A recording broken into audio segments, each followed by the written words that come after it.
right, everybody, good evening to you on this wonderful Friday night. I'm Savannah Louie here with Atlanta News First at the First Alert desk here with your top 5 stories as we close out the evening and look forward to a wonderful weekend here in Atlanta. Stories here mostly from the Atlanta area for you tonight. So we're going hyper local today. Going to start off with a story, though, that we've been following for a couple different days now. Since Wednesday, this story broke.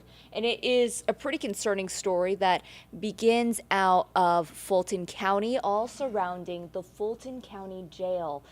Earlier this week, we received word that a man had died inside the jail due to what his attorney says, the attorney for the family, says was due to bed bug bites and insect infestations here. That man, 35-year-old LaShawn Thompson. Well, the update I have for you tonight is that major changes are in the works at the Fulton County Jail. This is according to the Fulton County Sheriff's Office. They just approved funds to clean up the inside of this building you see right here on your screen, the Fulton County Jail. They are also moving hundreds of inmates over to other area jails to help with some overcrowding issues. This has been a problem for many years, and it all stems from the death of 35-year-old LaShawn Thompson. These images you see on your screen here are allegedly where Thompson was staying at the jail. These are his jail cell, according to his attorney. Thompson was found dead inside of his cell last September, 3 months after he was arrested for misdemeanor battery. Now, the family's attorney alleges that his death was really a result of bed bugs and other deplorable conditions at that jail. And so tonight, the Fulton County Sheriff's Office says that they are taking immediate actions as that investigation continues.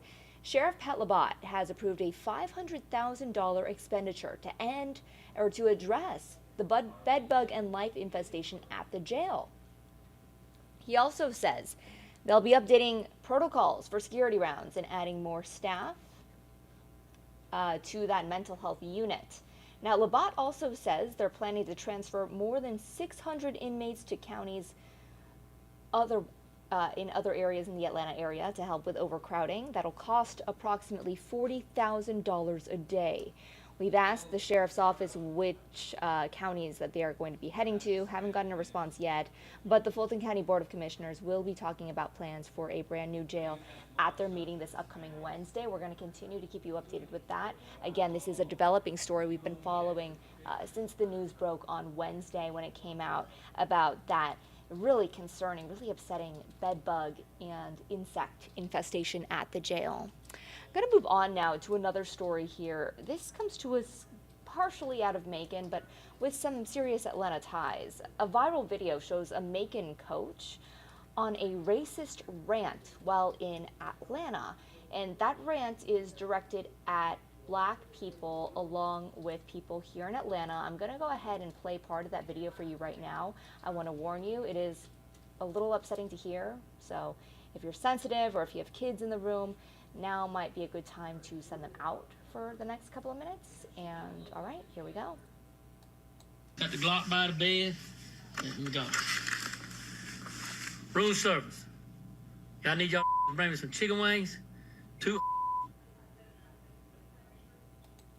So what you're listening to, what you just heard, that is part of a rant by Mark Taylor, neighbors and former players identifying Taylor to Atlanta News First.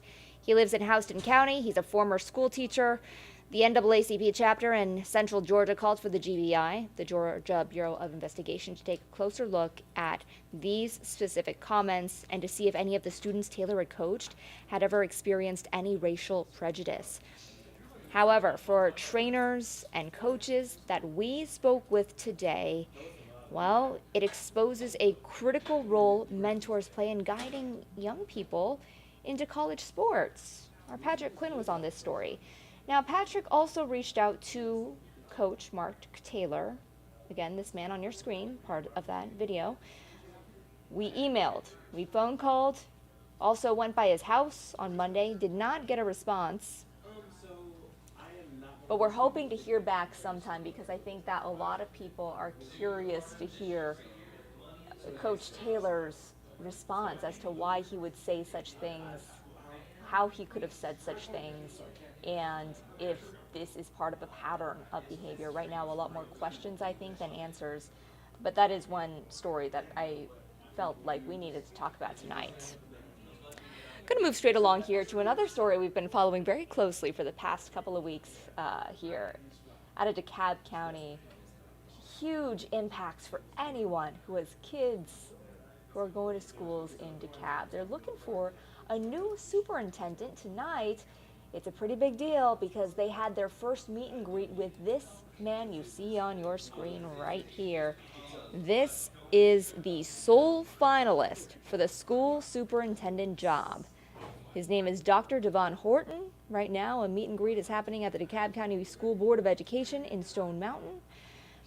Now, the board wants Dr. Devon Horton for that position. Also, they want to give the community a chance to get to know him before making it official. That's the reason for the meet and greet. However, the DeKalb County NAACP is also at that meeting tonight, and they are encouraging these county leaders to, quote, put kids first and to just make a decision. The NAACP says the school board has struggled to find the right fit and needs to give DeKalb families some stability.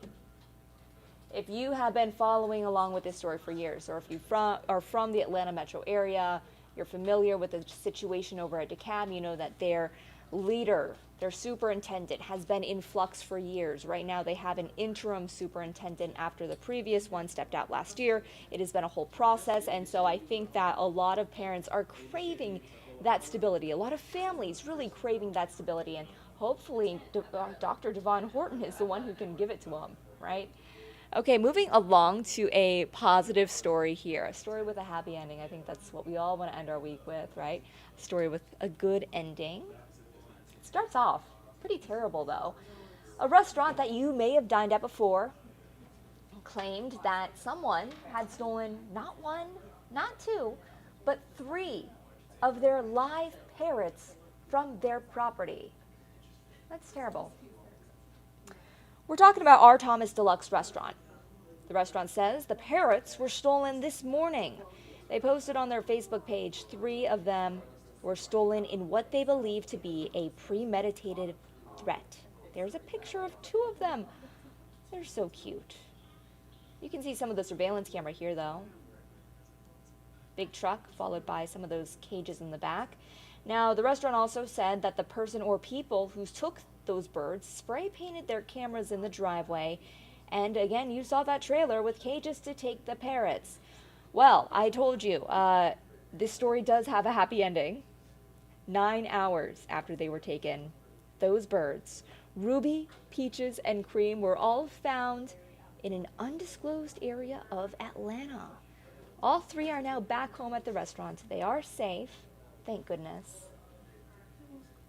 But a very scary moment for the restaurant. We spoke with some folks from the restaurant who compared those birds to almost being like family. And I think if anyone out there has a pet, you totally understand what that means, right? We also reached out to Atlanta Police for inquiries on this investigation. We're still waiting to hear back some of those details. As we learn them, we will update this story, though, on AtlantaNewsFirst.com as well as our Atlanta News First app. So if this story really resonates with you, you can keep an eye out for that. And finally, I got a great story for anyone who likes a little baseball and a little beer. That's got to be what? Most of you, if not all of you. I'm not really a beer person, so hey, I know there are some of you out there who aren't either. This is exciting, though, I think. Alcohol sales at Truist Park extending into the 8th inning. Right now, if you've been to a Braves game or really a game anywhere across the country, you might know that previously sales were stopped in the 7th inning. Well, this change is a reaction to the games becoming a little shorter due to the introduction of a pitch clock. That is something that is happening at the games right now to kind of speed the games along in an effort to make the game a little more entertaining for people who have a hard time staying still and watching a game for 3 hours. Guilty. Right now, though, Truist Park is one of just a handful of stadiums that is extending those beer sales into the 8th inning. We also know that Arizona Diamondbacks, Texas Rangers, Minnesota Twins, and the Milwaukee Brewers are among some of those teams doing the same thing. So, good time to be in Atlanta. Although, honestly, if you ask me, it's always a good time to be here in Atlanta, for the most part. Especially on a day like today, when finally the rain is hopping on out. I'm going to see if I can do all of you a favor real fast and pull up a picture of our skyline, because this view is just too good to keep to myself. You know, to be honest, I should have had this done before. I did have it done before. I don't know what happened. I'm going to get in trouble here. Oh, I know what happened. I pulled up Patrick's weather graphic instead. Let's see if we can figure this out. Is this dramatic? Is this view going to be worth it? I hope so. Oh, there we go. All right. You tell me if it's worth it. I think so. Maybe that's just me giving myself a pat on the back. Lord knows I need it on this Friday. Beautiful view of our skyline here. And we have the one, the only, the majestic Patrick Pete with us for the forecast. Meteorologist Patrick Pete. Patrick, how's it going? It is going fantastic. There is no night like a Friday night. No night like a Friday night. And the forecast. Wise words from Patrick Pete. Oh no, beautiful scenery right now. Clouds, yes, but not much in the form of rain. We've seen showers push through the area, and there are some light drizzle spots across the region, but for the most part, the bulk of the rain that's associated with this low is exiting, and we're not going to have to deal with this anymore, which is welcome news. Just going to give you a quick look at radar, just so that you can see where that rain is, and you can see how it's lifting on off towards the north and east. The lighter greens are really just showers that are struggling to make it to the ground, so just nuisance. Here's something that we're all looking forward to, and that is the weekend. And thankfully, our forecast is going to be trending in a very positive direction, at least for parts of the weekend. Tomorrow is going to be the day that you all need to get out. What's up, Max?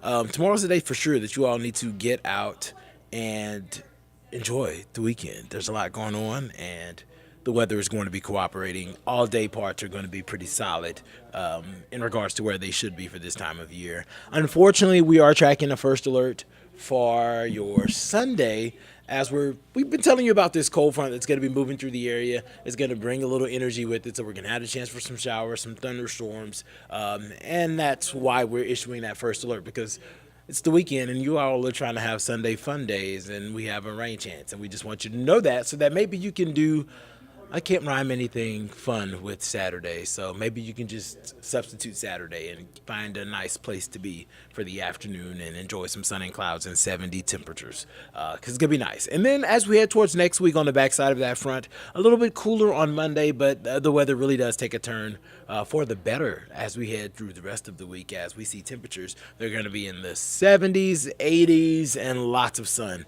Nice little dry stretch dominating. Here's how we get through your Saturday, and it's going to be a pretty solid day. Looking at a lot of sun in the morning, some high clouds. They're going to try to make their way in as we head into the afternoon, and then those clouds thicken up a little bit as we head into the overnight. But all in all, it's going to be a gorgeous day, and because of the winds and the sun, we're going to see some very nice temperatures. Already flirting with 58 degrees as that Mimosa 5K gets underway out at Piedmont Park.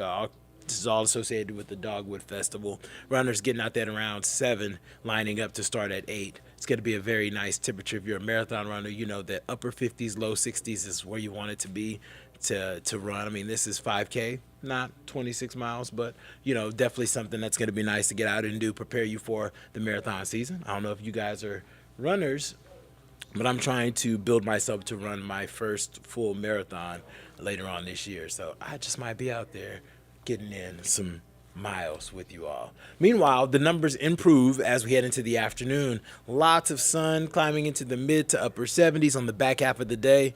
And it's going to be perfect for patio seating. What's up, Mark? Joining us on YouTube, asking what he's watching. You're watching your forecast. That is just not as, you know, related to just about 3 minutes like it is in a normal newscast. So we're just taking our time and diving down into the forecast, and, you know, we're just trying to give you another way to digest your weekend and maybe plan it as well.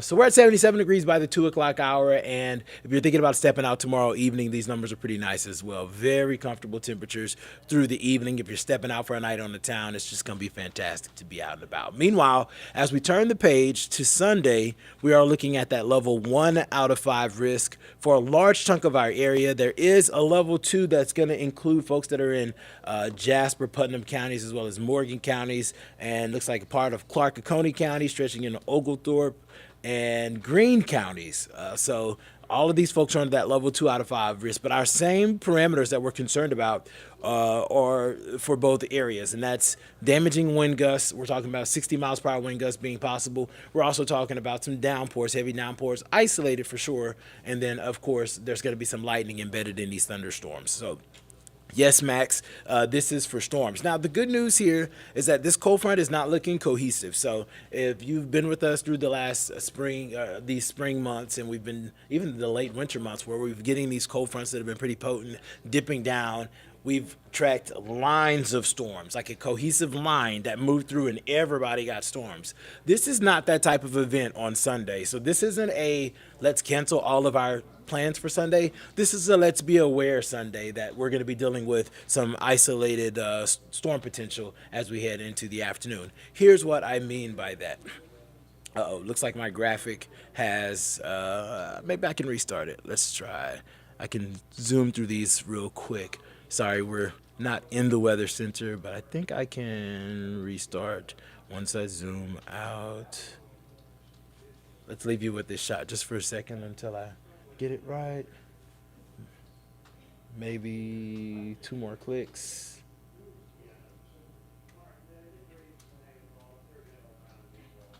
Let's go. There we go. Here. So here is that hour by hour for your Sunday. Had to reset.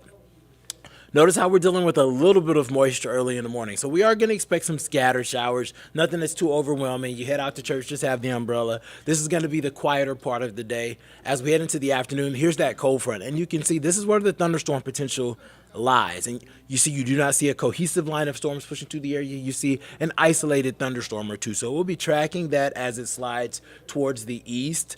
By the time we get to about 7, 8 o'clock, we lose all of that energy and that front slides through. So we will lose that risk for severe weather as we head into the evening hours. Once again, this is not a widespread risk. This is a very low end potential, and it's just not looking too organized, but it exists. And our job here is to make sure that you're aware of what we are tracking in the sense of storm potential in your Sunday forecast. So here is that 7-day forecast with your entire weekend in view, and Saturday is the good day, and then Sunday is the day where we're going to have some spotty showers and some isolated thunderstorms. Noticing that rain chances at 40%, so that means everyone will not get it. But if you were planning on doing something like a picnic in a park or maybe going for a nice bike ride, you're going to want to have that First Alert Weather app on you, because if you have it on your phone, it's going to alert you to any lightning potential, any thunderstorms, any rain that will be in the vicinity of your plan. So you'll stay aware so you can dodge those spotty showers that we're tracking for Sunday. Meanwhile, the rest of the week is gorgeous. Upper 60s Monday, mid 70s Tuesday, and then headed towards the 80s as we end the rest of the work week. It's going to be nice to have a nice stretch of dry days as we head to work next week. So we just have to get through that bump on Sunday. And even better news for us, Saturday comes before Sunday, so we can really milk the weekend for what it's worth as we head into tomorrow. So I have to prepare for our 9 o'clock show. We will be on in about 40 minutes. You can catch us there. I'm going to leave you with the 7-day forecast so that you can screen grab it, make your plans, get that weekend forecast etched in stone so you can know what you're doing. And then you can join us tonight at 9 and 10 on Peachtree, or tonight at 11 on Atlanta News First. You all have a fantastic night and a good weekend.